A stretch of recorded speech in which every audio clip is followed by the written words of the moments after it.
There is a man named Jeffrey Dahmer, but behind Jeffrey, there is a father named Lionel. On May 21st, 1960, Lionel and his first wife, Joyce, welcomed their baby boy to the world. Then, in July of 1991, they were struck with news about their son. He was a killer. I often think of that initial innocence. I imagine the shapes he must have seen, the blur of moving collars, and as I recall him in his infancy, I feel overwhelmed by a sense of helpless dread. I consider his eyes, blinking softly, and then I remember all the horrors they will later see. I dwell on the small, pink hands, and in my mind I watch them grow larger and darker as I think about all that they will later do, of how stained they will become with the blood of others. It is impossible to reconcile these visions or escape their sadness. But where did I go wrong? Is this all my fault? I created a monster. Was I not a good father? I know he didn't have a perfect childhood. His mother and I splitting up, and his mother had mental health struggles. I know I didn't see him that much after the divorce, not until his mother and brother left and ran off. But I tried. I provided him with a home, food, and water. I tried to support him in furthering his education, but he seems to only have gone out of spite. Jeff began acting out at home, drinking and never coming out of his room. I didn't know what to think or what was going on in his mind during this time. He was listening to a murder he had already committed several months before. In terror and awesome dread, he was watching it again and again, a horror that had ran ceaselessly behind his moving eyes. I was excited for Jeff. He had taken his first step into adulthood. Living on campus, I thought maybe he was following my schooling footsteps, but clearly I was really wrong. I had no true idea of what was going on behind closed doors. Jeff had not been doing good at school. His grades were below failing.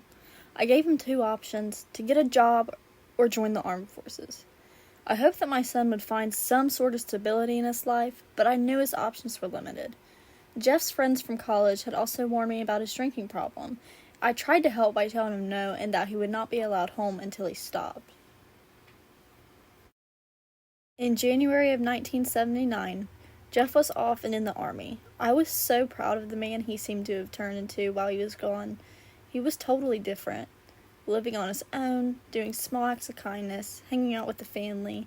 He seemed to have reformed his life. Until, while on tour, we received his honorary discharge papers for alcoholism. I knew my son had an alcohol issue as he had been arrested many times for public intoxication, but I failed to see the whole picture. I got a phone call one day. Again, it was Jeff from jail. This time, though, he had drugged and molested a 13-year-old boy, and the boy had overdosed. I was furious. He promised he would never do something like that again. He promised me. I could never see Jeff any less than my little boy, who I fished with, watched movies with, and did everything every father does with their son. In the eyes of parents, I think, children always seem just a blink away from redemption. On July 22nd, 1991, I tried to contact Jeff's apartment many times, but never got an answer. The next day I called again, but was told that a detective would be contacting me. Little did I know that the truth was about to be uncovered. The media was everywhere. Everyone wanted to talk to the father of the man with body parts in his home. My son was being investigated for homicide. My little boy. What does a father do with such information? My mind was a mess the whole time.